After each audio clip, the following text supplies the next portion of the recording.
take a blank piece of paper, and you have a central topic that you want to explore, and then you have ideas that branch off. And quite literally, when you're drawing a mind map, you have these branches. You have a solid branch and other branches that come off. And it really represents kind of the way our brains work, the way that we process information. This is a Security Weekly production. Security Weekly is a resource of Cyber Risk Alliance.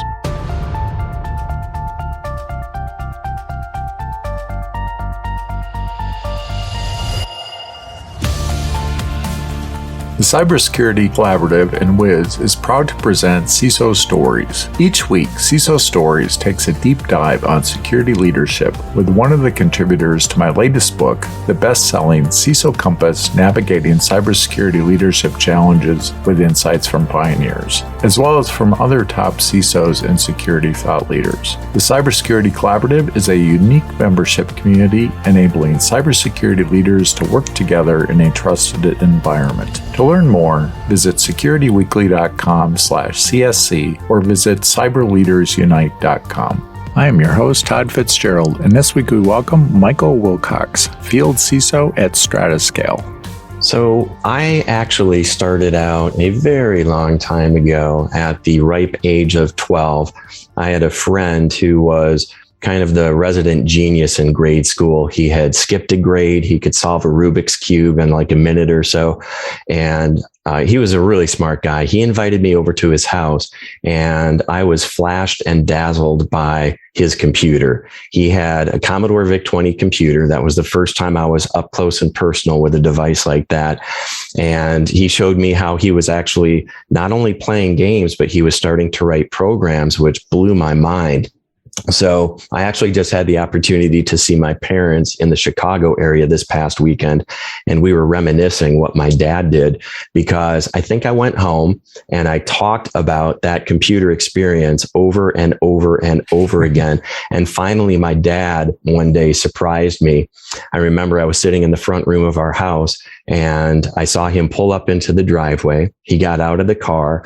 He went around to the back of the car and he grabbed this big package, and he was walking up the driveway with a big smile on his face. He came through the front door and he said, "Mike, it's not your birthday and it's not Christmas, but I got you something. I think you're going to like it." And we hooked up that Commodore VIC-20 computer to the TV, and I spent the next couple of years digging in a big way. And this is back in the day when a lot of the listeners probably don't know about this, but maybe some of them do, and they share the same experience. There used to be a magazine called Compute's Gazette, and it would have pages of numbers in the back of the magazine. And if you sat there and typed them into a program, at the end, you would end up with like a game or a word processor or some simple application. And that was fun. And I got pretty good at typing numbers on the keyboard, but I decided that I needed to be able to program. So I know some of your other listeners have shared, or some of the other guests have shared similar stories, but I started out on that Commodore VIC-20. I started programming in the BASIC language, and that was too slow for me. So then I got into assembly language, but things got really interesting when I hooked up the 300 baud modem to that computer. And I laugh about it now because 300 baud is basically 300 bits per second. We can almost count that fast, right? I mean, not quite, but we can talk or count really, really quickly. Now we've got speeds of like gigabit speeds. So I hooked up that computer to the phone system, and that's when things got really interesting. So I tell people pretty openly that I started out as a hacker, which I don't think is a bad thing, taking blocks of code, figuring out how things work. And I just kept rolling with that throughout my whole career. And then I also got into phreaking as well, PHREAK, which is the act of kind of exploring the telecommunication systems and telephone lines and stuff like that. So it gave me a pretty early understanding of the mind of a hacker, and then also how you can design security around it as well. And so I've been doing that for many years. That's kind of how I got started with it. And then if you want to, we could get into the weeds of how I actually got professionally into cybersecurity. That's up to you. It's interesting that you mentioned the VIC-20, the Commodore 64, era. And my first computer was an Apple II Plus, and, which was a very fancy machine. And I spent hours and hours and hours writing a bowling program. In Milwaukee, Wisconsin, there were a lot of bowling leagues. And I thought, well, nobody's produced a program that creates these ABC bowling sheets that shows your averages, scores, teams, and everything. And so I thought, well, I'm going to write that. And I did. And I wrote an interface for it, and I was the league secretary for a bunch of leagues. I'd print out the sheets in triplicate, and then they'd, for the next week, then they'd have their handicaps computed and all that. And then I thought, well, I could market this program. And then the Commodore 64 came out, and I thought, I can't take the thousands of hours it took to code this thing and redo it for Commodore 64. But yeah, things were different then. And, the computers were just were more expensive than they are today, and did a lot less.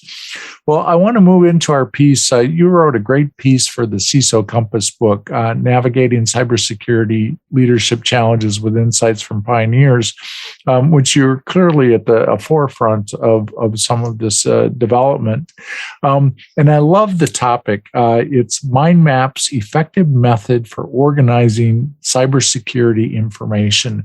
And I know we had quite a long conversation about that, because I love MindMaps. In fact, the CISO COMPASS book is started off with, I could show you the book. I started drawing mind maps, and that's how I started. And so I know we were talking about that, and, Yes. and how is a way to organize your life. But you just really intrigued me, because you use mind maps extensively. I do. And usually it's not too hard to geek out about cybersecurity with other people in the profession, especially CISOs who've been in the trenches. We have a lot of stories to share and swap. But what intrigued me is that you were so knowledgeable about mind maps as well. And I just thought it was a great thing to talk about, because so many people today are inundated with information. And this happens at the analyst level. It happens with executives in our personal lives. We have so much information coming at us all the time. And I think one of the frustrations that I've had throughout my life is just in terms of how our educational system teaches people, right? Because from an early age, I realized, like, I have to get decent grades if I want to excel in this class. My teachers would always expect that I would get good grades. My parents wanted that, but something I never had, and I think this is a shared experience with a lot of people, they never showed me in grade school or middle school how to actually learn, right? And how to actually observe and associate information. So I've always been a doodler. I remember when I was in grade school and high school, almost getting in trouble because other kids would be taking notes on lined paper, college ruled, notepads and stuff like that. And they were taking all of these notes. And when I tried to do that, I didn't really remember things as well. I was a pretty fair student, but what I would do is I would doodle. So a teacher would say something and I would draw a little sketch in the margin, and I never forgot those things. Whenever a test came up, I could always visually recall what I had drawn, because I had that kind of visual process that I would go through. And so when I actually discovered mind mapping as a concept, this was back many years ago. I've been in the IT security space for 27 years or something like that. I've been in IT for a really long time. But at one point in my career, I actually was a certified instructor. So I had people coming in doing CCNA classes, MCNE, Network Plus. I was teaching certification classes, and I was trying to come up with ways to help my students go in and pass their exams. And so I came up with this process of mnemonics, which we could spend literally hours talking about mnemonic devices and stuff like that. But the one thing that really stuck for me was the process of mind mapping. And at its core, really what you have with mind mapping is a visual process where you take your thoughts and you actually correlate those as a visual kind of radial spatial image on a piece of paper, right? And this is a good way to start, is where you just take a blank piece of paper and you have a central topic that you want to explore. And then you have ideas that branch off. And quite literally, when you're drawing a mind map, you have these branches. You have a solid branch and other branches that come off.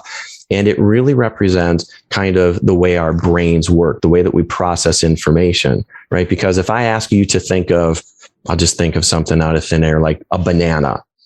You don't go in and start to dissect and start spelling the word and go through with the left side of your brain what logically a banana is. You picture a banana. So you've got a shape and a color that's associated. And I think we do that as human beings all the time. And that's why I loved mind mapping, because I could take any topic, especially if I was studying for certification exams or lecturing. I could take a core concept like Network Plus, and I could go in, like, just as an example, something like the Open Systems Interconnection Reference Model, which is a really important model for those of us in IT. It's important for security as well.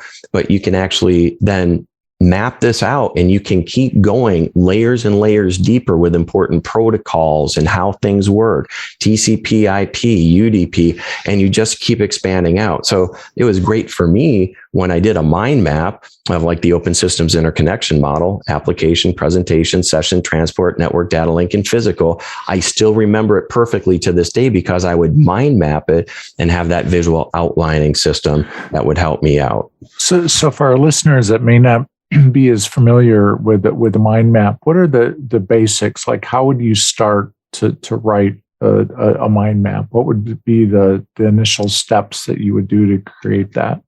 So it's pretty easy to start out with. You don't really need that much to get the process going. Essentially, what you need is you need to have a blank piece of paper, and you need to have a pen, or I prefer to use colored markers, or if you want, you can use something that's erasable. You need to come in with kind of an open mind. You want to come in with creativity, and then you need to have a topic that you really want to explore in depth. And that's really all you need to do, because if you take that piece of paper and you just draw a circle right in the middle, or you draw a picture of somebody, or a general idea, you then start to branch out from that particular topic.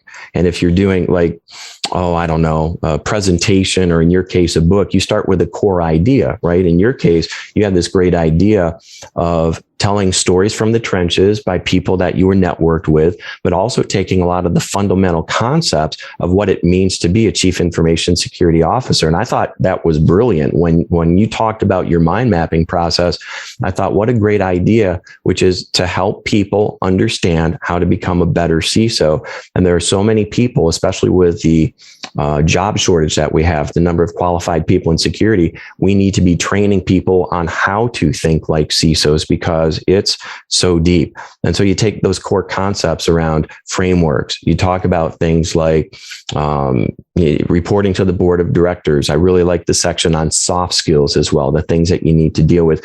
And you take each one of those and you start to branch off, and that becomes its own topic on the mind map. But then you can add all of this rich information and research and stories and stuff like that, just based off of a central idea. And people can use this in their personal lives. My wife and I were starting to talk, now that things are slowly opening up again, we're talking about taking a vacation later this year. And so it starts with the idea at the very center of the mind map, vacation. And then you start to throw out ideas of where you might want to go. And then you start to think about, travel and the hotels. And you can literally build a mind map with anything. What are the extracurricular things that we want to do? Any shows we want to see? And it's a really fun process, because you can start to draw things out. If you're actually doing this on a physical mind map where you're sketching stuff out, or you can do it on the computer as well. And that's something that I've done over the years, is I've set up whole systems around mind mapping on the computer, which allows me to have access to information very, very quickly, because there's a lot to keep track of. And then also create hyperlinks between different subjects and companies and articles that I've read and stuff like that. I don't use bookmarks anymore, because everything that I read, as I'm reading it, I take notes in the form of a mind map, and that allows me to go back very quickly later on and retrieve that information. The article this podcast is based upon can be viewed in the best-selling cybersecurity leadership book, CISO COMPASS, Navigating Cybersecurity Leadership Challenges with Insights from Pioneers. That's fascinating. And I know in some of the workshops that I've done where we'll do a mind mapping exercise, and just to get people started, I would have them write one word in the middle of in a circle, and then draw like 10 branches out from that, and then just give me 10 ideas. And the word that I would always give them would be happiness. And I give them 1 minute to do that. And then in that 1 minute, they'd come up with things that made them happy. And then I'd go around the room, and you'd have about 60 people in the room, and have each of them give something that wasn't said before. And every time, without fault, I could get through the entire group and have 60 different words that came up for the definition of happiness.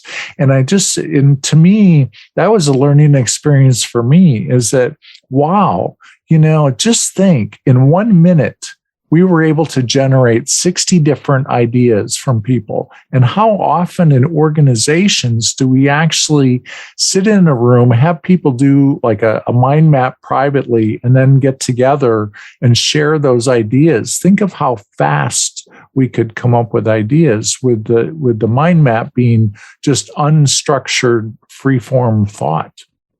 I love that idea. And I've seen so many other situations where that's been replicated. If you give a young student, a piece of paper and you say, make a list of something, it's usually generally a shorter list. But when you teach them how to do the basic steps for mind mapping, again, just start with a piece of paper, have that central idea, like you said, happiness, you can just fill in that circle with anything. They tend to generate so many more ideas because that's the way their brain is working. And they start to think of things visually. Encourage them to sketch pictures and stuff like that. Usually when you start mind mapping, you want to start with 1 or 2 words to keep it very short and sweet, because the brain tends to just look at those visual images and encode them and, be able to decode them quickly when you look at them again. But over time, I found, like with the computer, you can have a lot of detailed information that goes into that.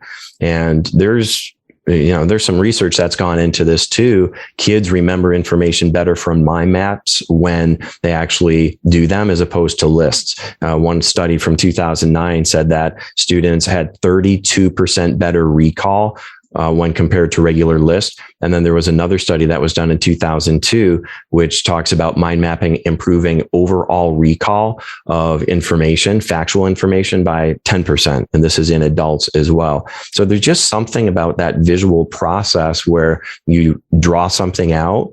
And I'll just give, it's probably a silly example, but I sat for my CISSP exam. I think it was 2006 or so, right? So it's been a while. It's been 16, 17 years since I did that.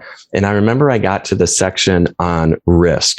And when I got to the section on risk, anybody who studied for the CISSP knows that you have to just get a lot of information in your head and you have to be able to dump it out when you get to test time. And so I remember learning about some risk formulas. And there was one which was the single loss expectancy times the annual rate of occurrence equals the annualized loss expectancy, right?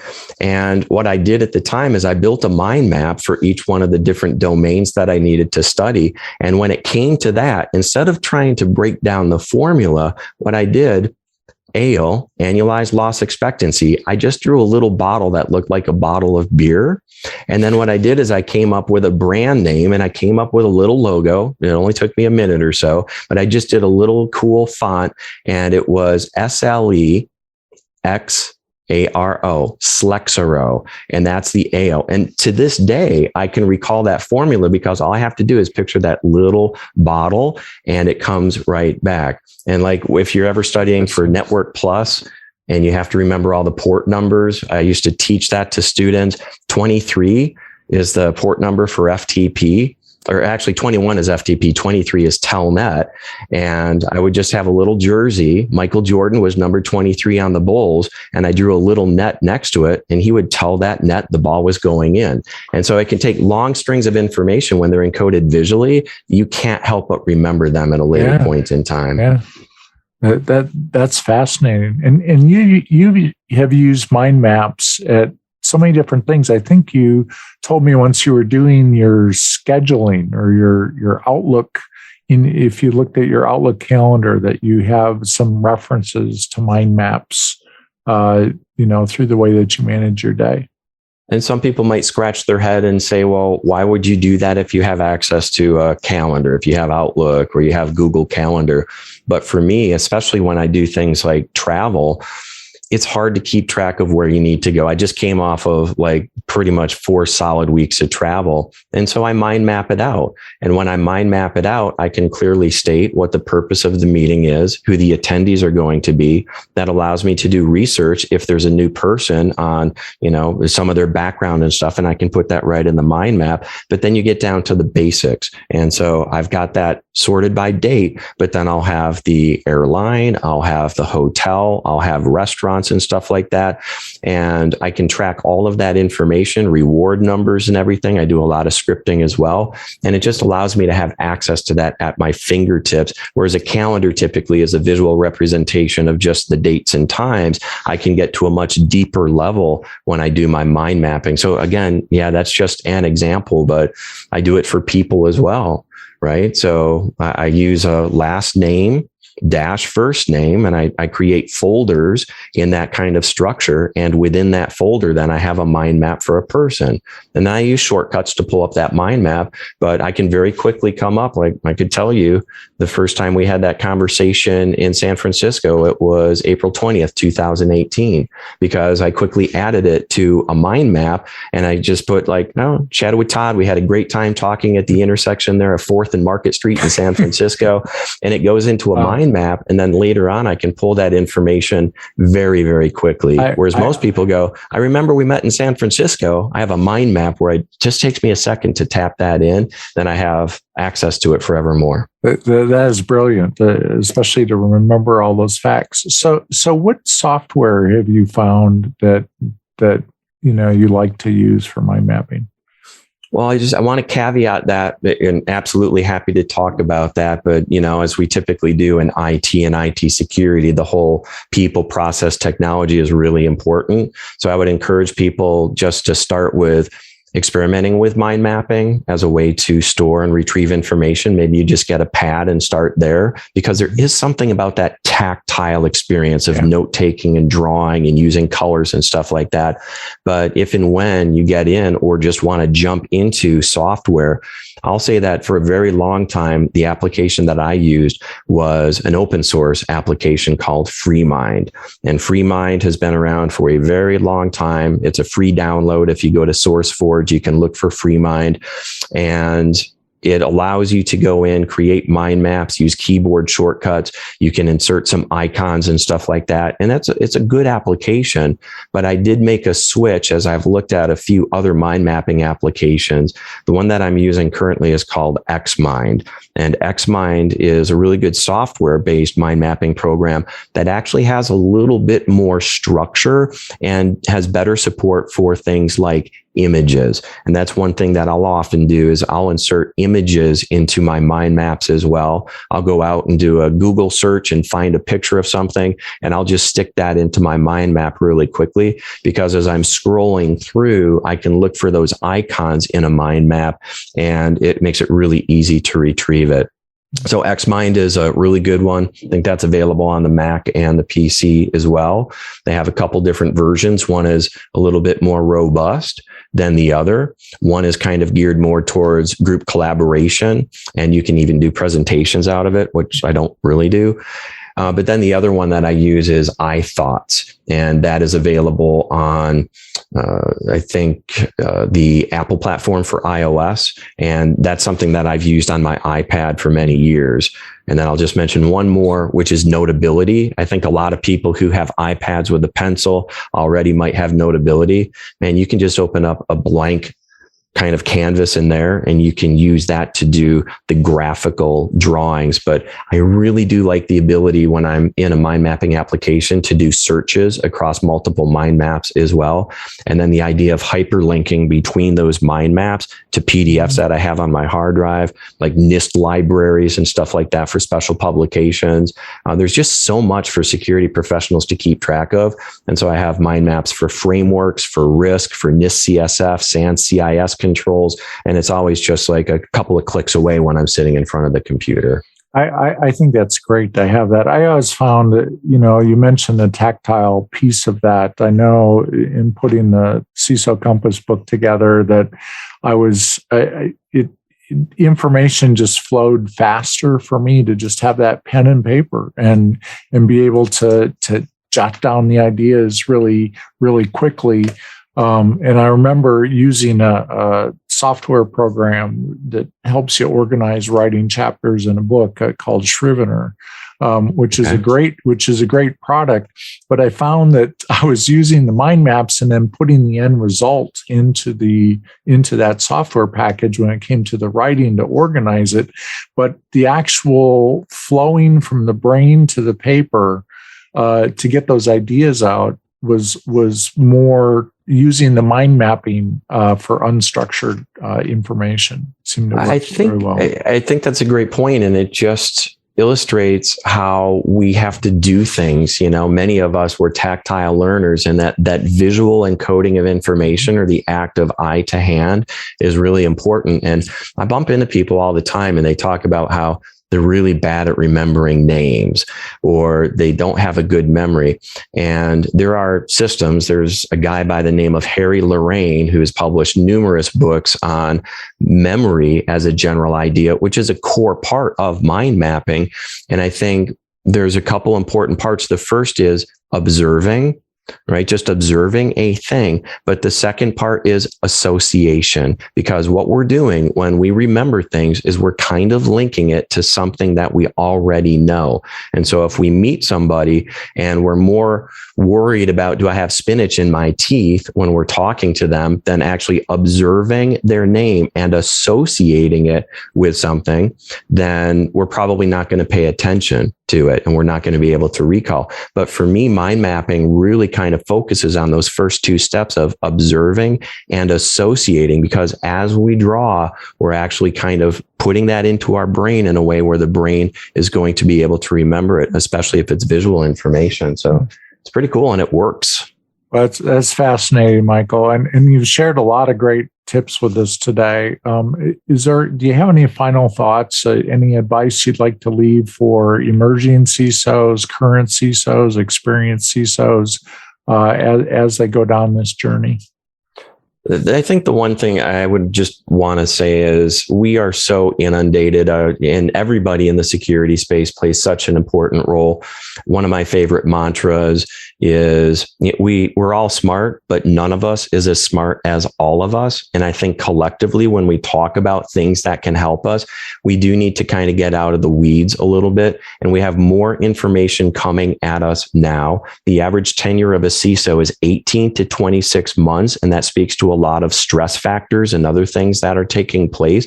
But if we can sort through the noise and actually convert that into actionable business practices, we're going to be better off for it. If we can organize how we interact with our employees and our executive leaders and boards, that will help us as well. And mind mapping is one of those tools that we can use to really organize our thoughts. And I've used that for things like going in and presenting to boards of directors, where you have that succinct message because you've been able to encode it as a few key points. Oftentimes leaders only get that 5 to 10 minutes to make an impact. And it just helps you organize all of that content in a very logical, structured way, which is much easier to recall. So take a stab at it, go out and read a little bit. There are a couple good books. Of course, everybody should read your book because it's awesome. I have 2 copies that I keep with me. I recommend it all the time. And then there's another book called Mind Map Mastery. Say that again, Mind Map Mastery by Tony Buzan. And that is one of the authoritative resources for mind mapping. And so if anybody wants to read more about it, they can, purchase that book. But I really appreciate the opportunity to chat with you about mind mapping, which isn't necessarily a security related topic, but can help us stay more organized. This is great insight. Thanks, Michael. And I look forward to seeing you again soon. Thanks, Todd. Thank you. Wiz is on a mission to help every organization rapidly identify and remove critical risks in their cloud environments. Purpose-built for the cloud, Wiz delivers full-stack visibility, accurate risk prioritization, and enhanced business agility. Wiz connects in minutes using an agentless approach that scans both platform configurations and inside every workload. We perform a deep assessment that goes beyond what standard CSPM and CWPP tools offer and find a toxic combination of flaws that represent real risk. To learn more about Wiz, please visit securityweekly.com/Wiz.